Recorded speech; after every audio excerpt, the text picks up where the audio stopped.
Good morning, everybody, and welcome back to your Lunch Break Live. My name's Ivana Herenque if you're new here, and if you're not, thank you for coming back. Today is January the 25th. It is Tuesday, and that means that Auburn basketball is playing tonight. Now, I thought that this would be a good day ahead of tonight's game, and after yesterday's AP poll showed that Auburn basketball is in the top spot for the first time in school history, thought this would be a good time to have our Auburn sports reporter, Nubyjas Wilborn, to talk about what is next for the team, how they are reacting to this number one spot, and more. So, Nubyjas, thank you so much for being here today, for talking a little bit with us, and just for kind of breaking down this historic ranking. Now, we know Auburn has been number two before decades ago, but they have not made it to that number one spot. So this is pretty big for the Tigers. Oh, it's huge. I mean, listen, anytime your program is the number one program in the country, consider the SEC has only had 8 teams to ever be number one. Obviously, Kentucky being one of them. Now, Auburn becoming that 8th team. That says a lot about where you are. You look at this roster they have with Jabari Smith, who's going to be a top 5 pick. Walker Kessler, who might be a lottery pick. You got Alan Flanagan, who's not even fully healthy yet. He's a possible first-round guy. KD Johnson's a possible NBA guy. You got Zep Jasper, who doesn't have to score, but it's a plus 17 and plus minus. I mean, Devin Cambridge off the bench, Jalen Williams. You go on and on down the line. Remember, Leo Berman played a lot of minutes last year. You can't even go on the court. You know, you look at – I'm sorry, go ahead. No, I was just going to say that this is a big deal for not only everybody you just mentioned, but for that whole team and for Bruce Pearl. We know he has, I believe, been at number one once before, briefly. That's right. He's been with Southern Illinois, and, well, that was different, but also with Tennessee. So he's one of the few coaches to ever do it 3 times. That's huge for him. But something I thought was interesting that we had in our reporting this morning was that Bruce Pearl said, it was part of a quote he said, but he said, we're not going to do any celebrating. And I think that kind of harkens back to that very brief time at number one at Tennessee. Mm-hmm. Well, that's the thing. They went back and lost to Vanderbilt the next time. He made sure he told them. And again, you know, one of the cool things about the job I do is we get to watch them practice. You know what I'm saying? And he definitely, I can say this, he definitely has reinforced that message to his players. I've talked to people, and he has definitely made it very clear, hey, guys, it's only February. Not even February yet. March and April are down the road. You still have to go play these road games, and now you're going to have a target on you. It's going to be everybody's biggest game, like Kentucky thinks they are. It almost makes it harder on them for the rest of the season, being at number one so early on.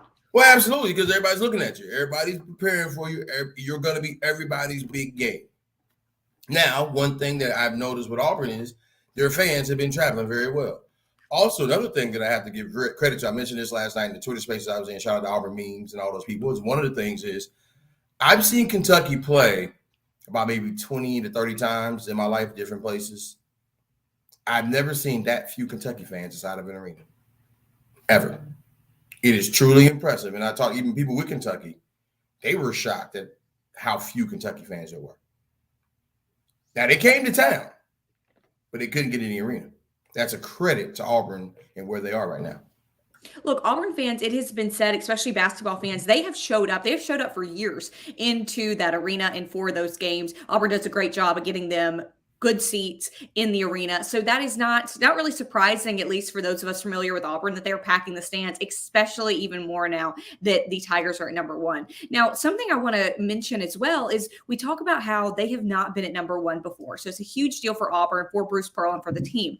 But then you look at some of the big names that have come out of Auburn basketball. You look at Charles Barkley. That team did not make it to number one. So what does that mean for the kids on the team now, these students that, you know, they look at people who've been so successful in their careers and they didn't even make it as high as these students are now?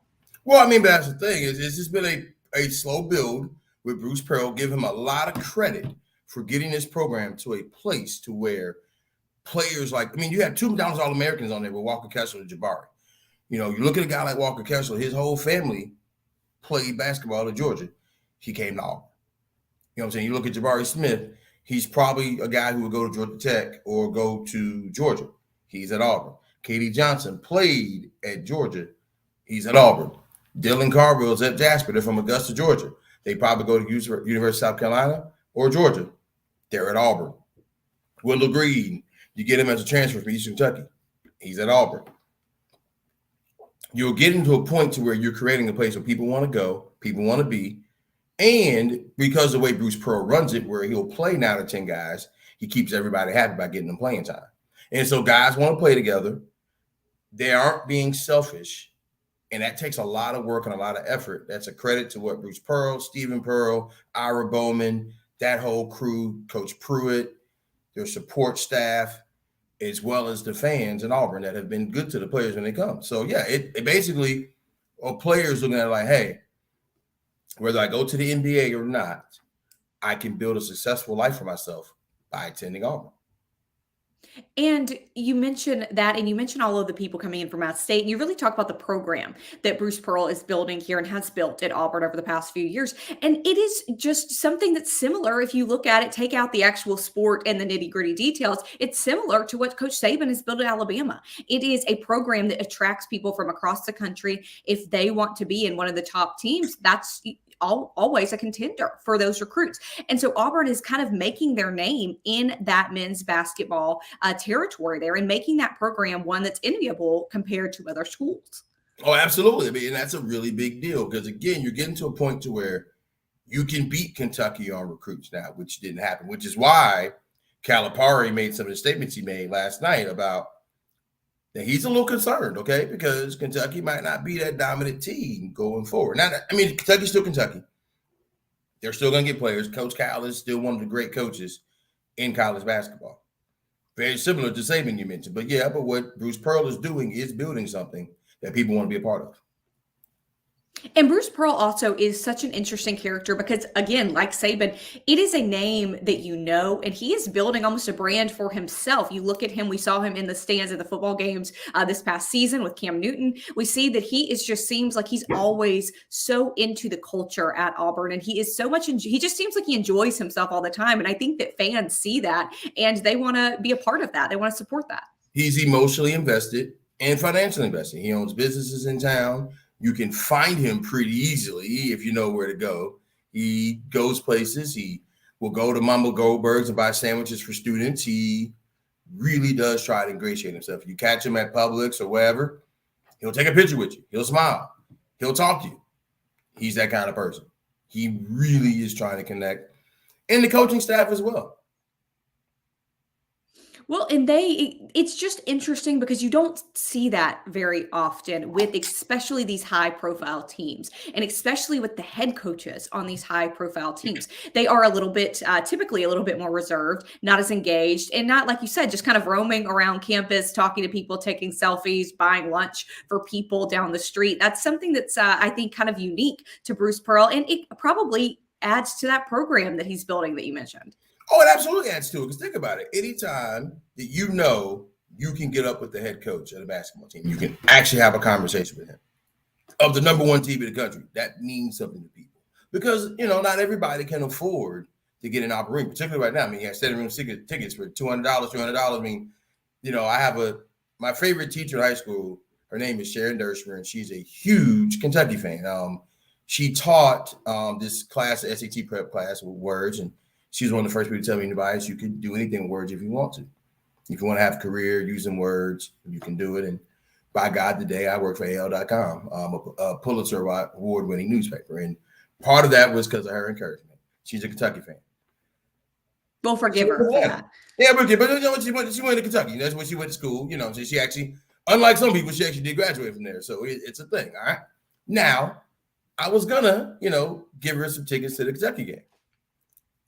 I went on StubHub and saw how much they cost. I said, well, I'm going to get your call. I'm going to get your call with Coach Cal. And so Coach Cal did give her a call. That was really nice. I was like, yeah, I'm going to have to save up a little bit more. I'm about to get Mr. Bates to give me a little bit of a raise so I can afford to get these tickets. But that's a credit to Auburn, though. Absolutely. And, you know, it is just something that I like that you mentioned that story because, too, it reminds us how much we don't deserve our teachers, our good teachers. We don't deserve them. And they deserve more than anything we could ever give them, including Kentucky tickets, apparently. Well, listen, if they would have been at a price I could have been a little bit more prepared for, I would have gotten them for. And because I really wanted to, you know, her to have that experience because she didn't get to see the team live often. And, you know, that's a big deal. And I was willing to do it. But I was like, yeah, that's going to be a little much. We're going to have to do something else. But we're going to have to settle. We're going to have to settle or maybe, some other time. But yeah, but again, that's because of Auburn. That's because of where the fans are. And quite honestly, their refusal to sell tickets to Kentucky. Because, usually, typically, historically, Kentucky could get in anywhere. There's you go back to the 2008 SEC championship that was in Atlanta, where, they had the hurricane, the whole thing, and they had to move it from the Dome into Georgia Tech's arena. So they had to make it family and friends only. Somehow or another, Kentucky was a lot of family and friends. Ask Sonny Smith about that story. Look, I don't even want to get into ticket problems right now. I'm a 49ers fan. There's enough ticket drama as it goes. Right? Oh my God. But we talk about these games, and there is a game tonight. We'd be remiss if we didn't mention that is a game, I believe, at Missouri tonight. So what can we expect out of that game? And who do we expect? I know that we all hate making predictions here, especially with Auburn being on a 15-game winning streak. Is that going to continue? We're going to get 16 winning games streak? Well, I won't give a game prediction. What I will say is, again, Auburn's fortunes will ride and die on if Walker Kessler can stay out of foul trouble. When he gets into foul trouble, they struggle. And teams are going to go at him to try to draw fouls, okay? This is going to be a continuous strategy throughout the rest of the year. Coach Calipari already tried to call out those high screens. Even if you go back and look, the Sheboy set a lot of similar screens, okay? So teams are going to try to key in on getting Kessler to foul out. If you can get Kessler into foul trouble, that paint is wide open. Now, if you can get him out of the paint, literally and figuratively, you better hope Cardwell can play well. If Cardwell struggles, it could be a problem. Other than those things happening, I don't see a way that Missouri can beat Auburn if Auburn plays well. Because here's the thing. Alan Flanagan hadn't had a big game yet. So you got to depend on about 8 guys being off at one time for Auburn to lose. We know, though, anything can happen. If we learned anything from sports this weekend, anything can happen in high-stakes games. And it should be a good one to watch tonight. So that, I believe, is the evening game tonight. Nubyjas, how can people watch that game? And, again, I know you'll be keeping everybody updated on AL.com. It'll be on the SEC network. If you got the ESPN app, you should be able to watch it on there. As well as go on Auburn.com. You can watch it on there as well.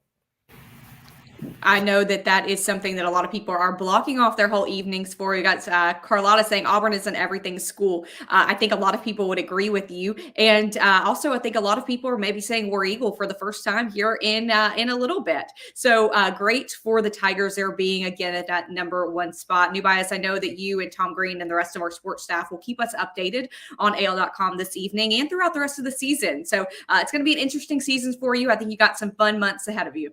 Thank you, guys. And by the way, real quick to the readers, listeners, I've gotten your emails. You guys want more coverage, so we're going to do the best we can, and our staff will keep going. Okay.